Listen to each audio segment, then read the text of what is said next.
A word for today, Sunday's word, Psalms 118, verses 22 through 24. It says, "The stone which the builders rejected has become the chief cornerstone. This was the Lord's doing. It is marvelous in our eyes. This is the day the Lord has made. We will rejoice and be glad in it." With a tad bit of definition and a tad bit of looking up and researching the word chief, cornerstone.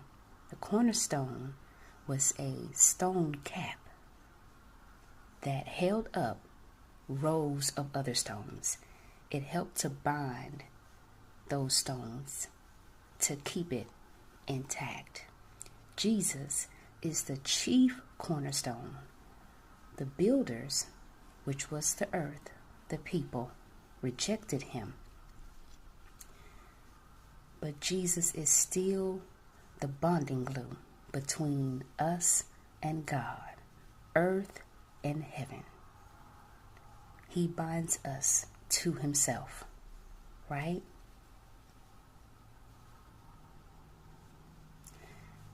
So that's why it's marvelous in his eyes, because we are bound. We are bounded with God. This is why we're going to rejoice in this day. We're going to rejoice every day because we are bounded by God. It's a bonding, right? Who doesn't want to be bound with him? Amen. Is he the chief cornerstone in your life? Make him the chief cornerstone, that corner, that stone that's going to hold everything together in your life.